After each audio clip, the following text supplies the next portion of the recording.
better.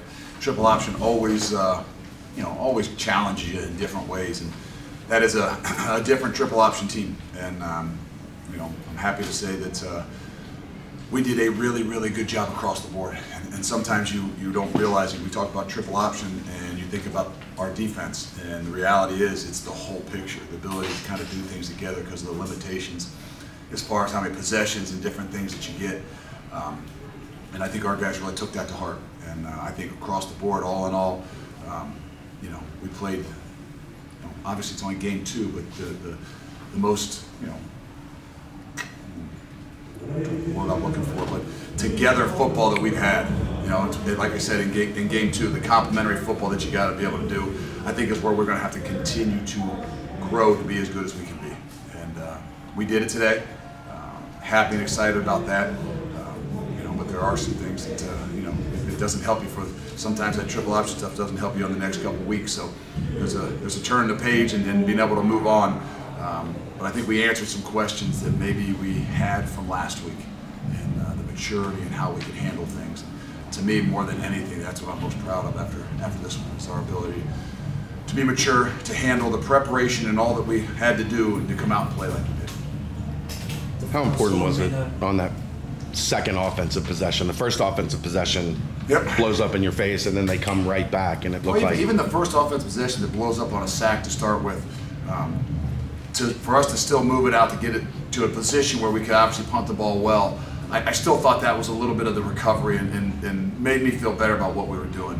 But then for them to come back the next 3 possessions and really kind of, take charge. And the only time after that, we got the PI, the OPI, which is kind of a questionable call on a down the field block that hurt us and stopped us on a drive, and then a turnover. Other than that, I thought offensively, in the first half, we were moving and we felt good, and then the ability to come out the second half obviously was key for us. How happy were you with Ben's accuracy, especially to the sideline? It looked like he was pretty razor sharp accurate. Well, it was good, especially after you don't want guys to get the jitters after last week when you kind of throw one into the field side flat and then they take it back. And then last week those sudden change situations were probably as much as anything that cost us, and that's connected to both sides of the ball. But really happy to see him as a confidence level. We kind of had an idea that we were going to throw it a little bit, but you know how those guys are at times. They want to take the shots down the field, and I think the best thing that he did and we did all day was take what was there. Sometimes you get antsy and want to take a Tyler Scott or one of those guys down the field, but the accuracy, the ability to continue to move the chains is where we've got to continue to focus. when you get Josh and Lenny involved like you did early, how much does that change? Well, I know for us defensively, it's difficult when people have those two tight ends that can do a lot of different things. And I'm sure it's similar to the other people that we play, but that they're both guys that bring a lot of different value. I mean, it's not just catching the football, but blocking as well. And their versatility gives us a chance to make people have to play us differently, I think, as an offense. And we're going to continue to grow with those guys. There's opportunities for both of them. I mean, sometimes you say, well, okay, Lenny's the guy that plays in line and Josh the guy that flexes out. And the reality is, what makes those guys so good is their ability to do both. And we'll continue to grow with that. I know that Ben loves the big targets, and I know those guys are not just they're part of the passing game, but they're a big part of the running game as well. You mentioned the running game. Charles McClellan had a big day, 10 carries, 66 yards. Talk about what it was like to see a performance like him for stepping in for Ryan. Well, it's good to see kind of back-to-back. I know he may have only ran the ball 10 times for 66 yards, but I thought after last week's performance and to come back out this week and do what he did to stay on to some special teams and be as valuable there as he is, just shows you kind of the versatility that he has and how we're going to be able to continue to use him this entire year.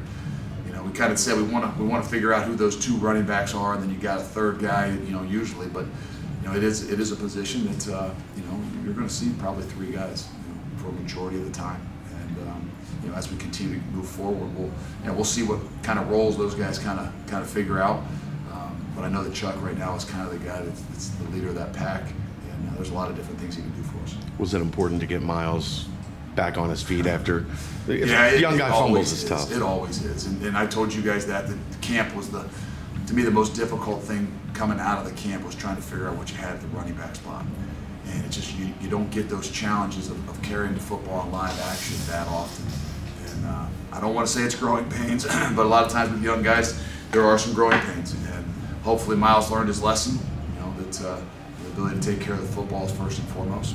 And I'm just glad he got an opportunity to go back in there, kind of rectify it, and come out of the game feeling really good about what he's doing. You said you wanted to answer some questions today. Like, I think you thought you answered some questions. What do you think you answered? Well, I think first and foremost, it started with just who we are, that us. You took a tough one on the chin last week, and I'm not lying. When we came, those guys came in on Sunday with a really, really good attitude. With a lot of guys were banged up. It was a physical football game, and they went out there on a Sunday and really had more focus and attention to detail than I think we'd had in a while, and it kind of showed throughout the entire week. And so I was kind of curious when we go out there, what you're playing this different style, triple option team, first time back at home. Did you humble yourself? Did you challenge yourself? And then did you own it? And if you did, you come out and perform like we did today. And I'd probably be happy to say that I think all three of those things that we brought up on Sunday that I think they did. When you play a team like Arkansas, your mistakes were exposed. When you played Kennesaw State, was there any mistakes that maybe weren't exposed that you're really looking forward to addressing this week? Well, we'll see. We've got to break down the film. I think there were some more mistakes in Arkansas that didn't get exposed. That you have to watch that you see. Today, I don't know. I mean, I'd still obviously be able to play cleaner. The penalties is still one of those things. And I know when you get later in the game, it can get some guys that aren't in the same rhythm, and it can get a little bit sloppy. But those are the kinds of things that we got to continue to focus on. That maturity of our team is really a big deal. And as we grow, we got to grow in some other areas. And it's not just playing ball, but it's the ability to play clean. Eliminate some of those situations that we put ourselves in, whether it's obviously the very first play offensively, or the PI down the field, or some different things like that. But I thought, for the most part, I think we're addressing them, and I think that our guys recognize what we got to do to continue to grow. So you haven't had the big touchdown run, but you also look really sharp throwing the football. How hard is it, do you think, for a quarterback to sit and watch and then come in the game right away, come in and make some good throws? Well, it's really hard because you guys always ask about it too, so it doesn't make it any easier. But I kind of said to Jim Kelly afterwards, I said, I'm really happy that he not only got an opportunity to play, but he got an opportunity to actually do what he can do. And sometimes you get in those situations and you get hamstringed by the coach. And, hey, we can only do this, and let's just. And it was great to get him in there to let him kind of do what it is that he can do, show all the different things that he can do, build some confidence in himself as well. And we've seen it, we know it, but to actually go out there and do it and have the opportunity to do it is what's sometimes most difficult. And I tell you what, he played really well. He was sharp, and it wasn't just running the football, it was the ability to throw the ball down the field. I thought, I'm really proud of not just the way he played, but the way he's handled this whole thing and his ability to be prepared for when that opportunity comes. It's going to be a great thing for us. Two defensive touchdowns. How cool was it seeing Jabari and Hicks getting the end zone? Well, those kind of eluded us last year. We got our hands on a lot of balls, and I think we like to return them to like the 2-yard line, the 3-yard line, the 1-yard line, the 4-yard line. I think is where we took the balls to this past year. And we had a little thing that I don't think we had a Colerain guy that knew how to get in the end zone. Coach Combs sweared now that he's back and being a Colerain guy that the next time the Colerain guy gets his hands on the ball, he's going in the end zone. So he got it done. And I'm not sure there was anybody out there. Hicks would have had to fall, maybe, but needless to say, we found a way to find the end zone. And I mean, you can't even put a price on how much that just picks you up. I mean, that defensively and all that you do, and the momentum and energy. And like I said, those are two things right there. I don't think we had a defensive touchdown last year, and to come up with two in a game like this is really big. Speaking of the Colerain guys, another big game for Ivan Pace today. I don't know the numbers, but I know this, that those guys inside did a really good job. I think that they had said they'd rushed for 150 yards in 76 of their last 76 games, and held them under 150 yards, and it's because of those guys. It's because of the, don't forget those two nose guard guys in there, Briggs and Jabari and Dante and Justin Watley, that did a really good job to give Huber and Pace and those guys an opportunity to fit and fill downhill. But you can see the instincts even in a triple option game. It's from a kid like that, and he's going to continue to grow. He's a big part of what we're doing. You mentioned Juwan Briggs. How important is he today? He had a career high in tackles. How important is his success to the success of the defense? It's big, and especially in a game like this. I mean, it's going to continue to grow. You know, he played at end for us last year. He's going to play more inside this year. You know, last year in our defense, Curtis Brooks was one of the guys I would say is the MVP of the defense.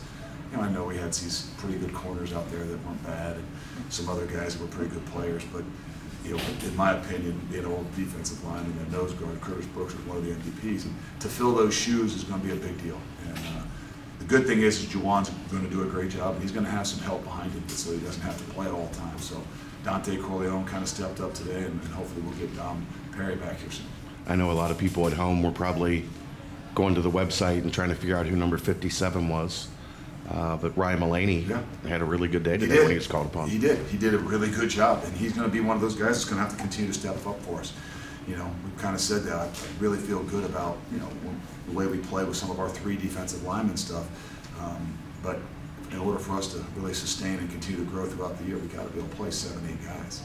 And this was a really big day to see him play and get a lot of action and show what it is that he can do and the consistency he can do it with. And you know, so, and it wasn't one of those things. He was rolling in there, you know, from series 3 on, 2 on. So he was in a situations where he had to go out there and play and perform. He did a really good job. So it's going to bode well for our entire defense. Is Malik Van going to be all right? I don't know. It's still early to tell. I know that he didn't come back into the game, but we'll have to figure that out. You know, you always have some of those things. You know, you have. I said that after the game. As we continue to move on, I know it's only week 2, but you have guys that have bumps and bruises, and what that means is there's other guys that got to step up. There's some guys that are in that locker room that maybe played a little bit today, maybe don't know what their exact role is, but as we continue to press on in this journey, they're going to have a much bigger role as we continue to move forward. And, you know, who knows? Any update on Will falling? No, I haven't got anything yet either on him. So you know, all those guys will be probably evaluated here later this afternoon and then tomorrow. Another guy that tough situation for us that done a really good job, and let's see. One more for Coach. We good? Good. Thank you. Thank you. We'll have Ben Bryant next.